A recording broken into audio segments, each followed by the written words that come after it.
Oi, tudo bem? Eu sou Luísa Alves, do projeto Livre como uma Mãe, um projeto de mentoria e apoio emocional a mulheres mães.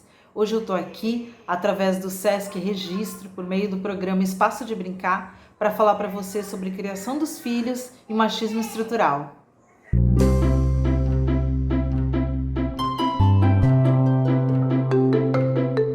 Antes de tudo, para começo de conversa, a gente precisa ter em mente que a gente está o tempo todo evoluindo, né? Que a gente precisa estar aberto para a evolução, para a mudança de consciência, que todas as mudanças podem acontecer. Hoje a gente é de um jeito, a gente pode ser melhor daqui a pouco, a gente pode estar aberto para esse reconhecimento de que as coisas podem mudar na gente. E a criação de um filho traz essa transformação, ela nos obriga, ela nos pede mudanças, né? E uma pessoa dos tempos atuais precisa entender que cada vez mais as crianças querem liberdade, as pessoas precisam ser livres nos seus sentimentos, nas suas motivações e ser quem elas são. Boneca, carrinho, o que é de menino, o que é de menina, um jogo de futebol, a menina que joga jogo de futebol, o menino que faz balé. Essas coisas não definem gênero, essas coisas não definem o sexo de alguém. As crianças, elas já vão ser quem elas são, não adianta a gente policiar isso. A gente tem um longo caminho pela frente, né? E que muitas vezes começa dentro de casa, né? A gente precisa democratizar essa informação da liberdade de gênero na infância, da liberdade de escolhas do que ela quer brincar. Isso não está nada ligado ao gênero, é simplesmente liberdade de infância. Isso não vai definir quem ela é. O brincar hoje, o falar hoje isso e aquilo, não vai definir o futuro dela, se vai ser heteronormativo ou não. Isso acaba, inclusive, dificultando as escolhas futuras dela.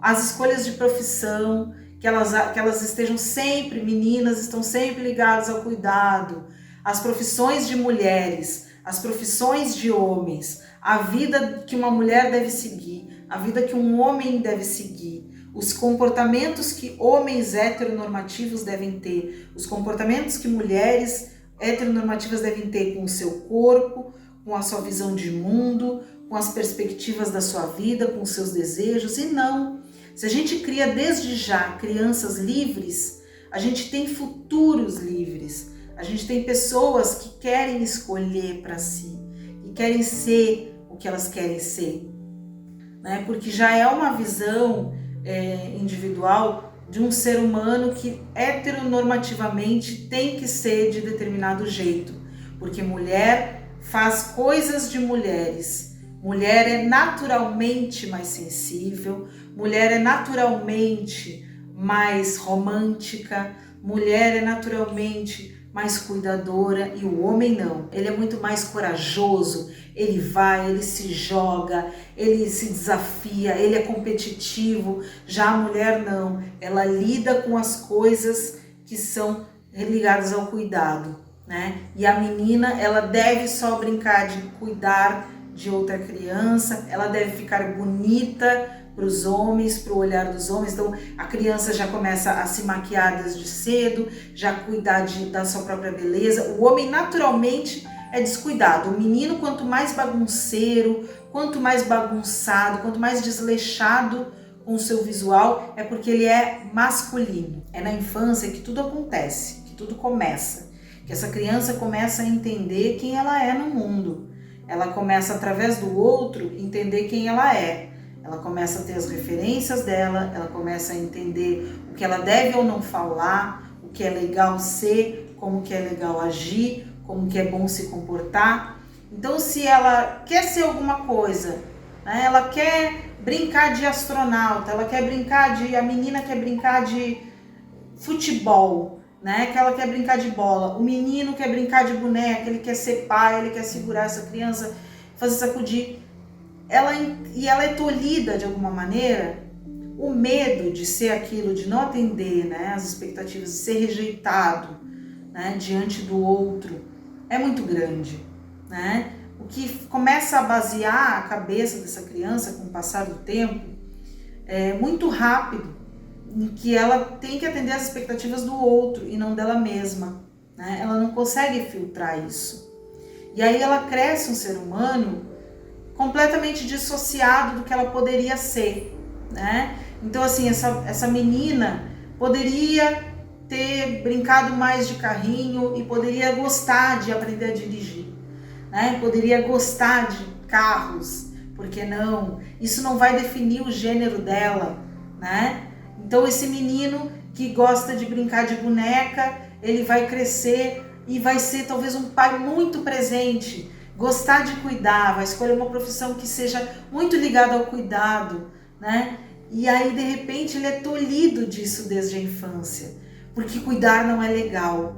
E a menina entende que gostar de carros não é legal para ela, porque ela tem que agir como uma menina deve agir, né? Então, isso impacta diretamente na experiência de vida que a gente vai ter.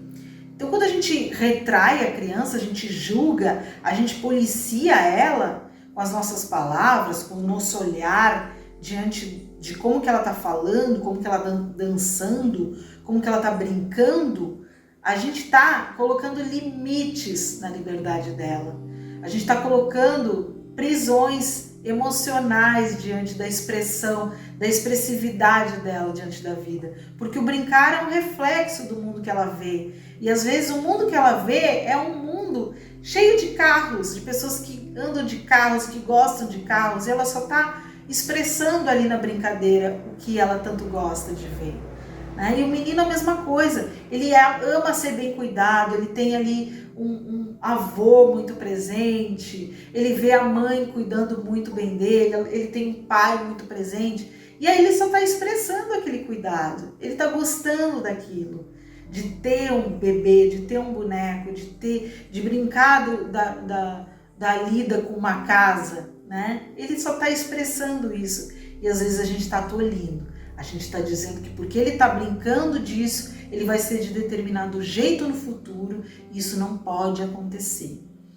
E é muito perigoso não deixar que as pessoas sejam quem elas querem ser. Porque a infância não define também. Mas a prisão emocional, ela muitas vezes define um futuro aprisionante, um futuro tóxico dela mesma, de uma visão das suas próprias capacidades. Todo mundo tem a ganhar quando a gente tem uma liberdade de gênero, né? Quando a gente tem pessoas sendo elas mesmas, quando tem a liberdade do homem poder ser um ser humano menos duro com ele mesmo. Às vezes o pai, ele cresce também quando ele aprende a cuidar. Ele coloca na sua vida, que às vezes foi uma vida que entendeu que o homem devia ser de determinado jeito, que o homem devia ser duro, que devia trabalhar, que devia dar certo, que devia ser um vencedor, né? Esse homem começa a se cobrar menos e começa a entender que ele pode ter outros papéis que não só aquele de tanto fazer, de tanto prover aos outros, né? Mas esse homem também se desconstrói, esse processo é muito bonito de se ver. Então, essa liberdade que a gente proporciona para a nossa criança, essa liberdade de acolher e que a gente está aí criando papéis mais presentes entre homens e mulheres dentro das suas casas e desconstruindo isso na cabecinha da criança, de que mamãe faz uma coisa e papai faz outra completamente diferente. Quando a gente desconstrói isso, a gente vê homens também desconstruindo a sua masculinidade, que é tão tóxica e que faz tanto mal, e mulheres podendo fazer outras coisas que não são só aquelas que elas sozinhas deveriam suprir tudo,